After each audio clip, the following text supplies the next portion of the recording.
네, 2020년 5월 26일 화요일 중앙일보 일면 기사입니다.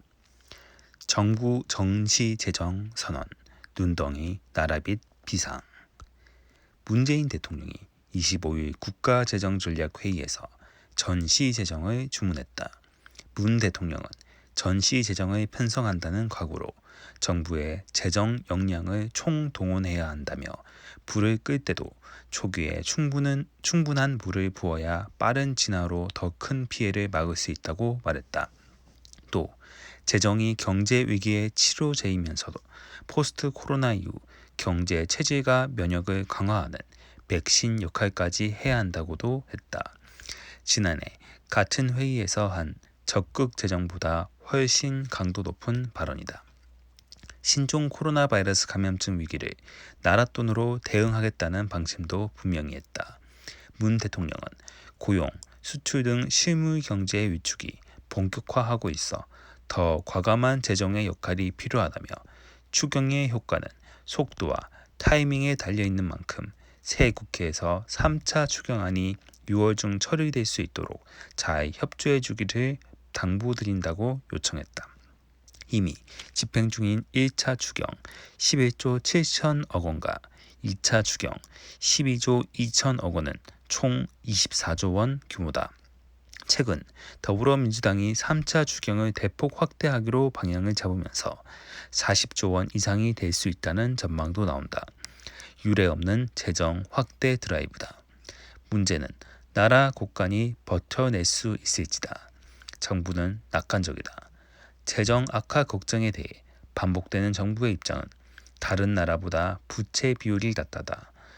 이날 문 대통령도 지금 우리의 국가 채무 비율은 2차 추경까지 포함해 41% 수준이라며 우리 국가재정은 경제협력개발기구 OECD 국가들 가운데서도 매우 건전한 편이라고 설명했다.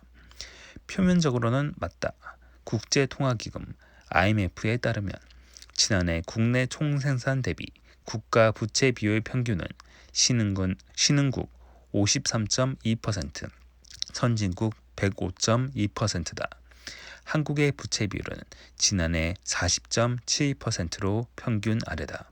그러나 평균의 함정이 도사리고 있다.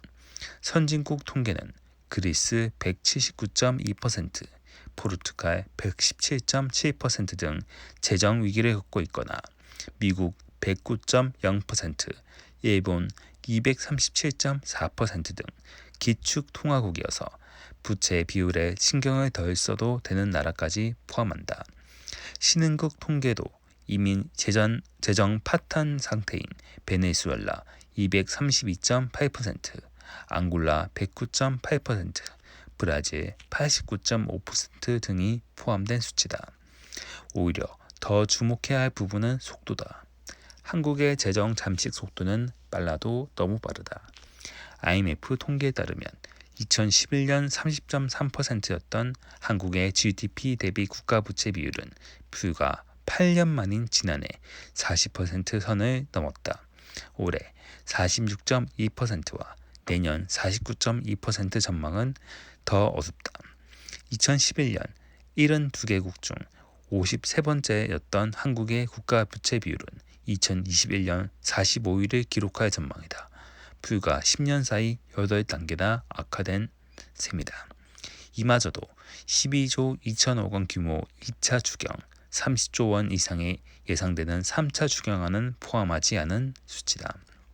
여기에 문 대통령의 전시재정 편성 주문은 내년에 국가 부채 비율 50% 돌파가 유력하다. 게다가 경기 침체에 따른 세수 악화를 감안하면 60% 돌파까지 걱정해야 할 처지다. 한국경제연구원 분석에 따르면 올해 법인세 수입은 지난해보다 21.7% 줄어든 56조 5천억 원에 불과할 것으로 전망된다. GDP 대비 40에서 50% 수준으로 잡았던 한국 국가 부채 비율 마지노선은 이제 의미가 없어진 셈이다. 정부 여당은 재정 위기를 성장으로 극복하다는 보관이다. 문 대통령은 이날 심각한 위기 국면에서 충분한 재정 투입을 통해 빨리 위기를 극복하고 경제 성장률을 높여 재정 건전성을 회복하는 좀 더 긴 호흡의 재정 투자 선순환을 도모하지 않으면 안 된다고 했다.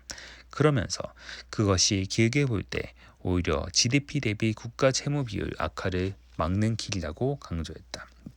이해찬 더불어민주당 대표도 이날 국회에서 열린 최고위원회에서 GDP 총량이 줄어들지 않아야 국가 채무 비율도 유지할 수 있다고 말했다.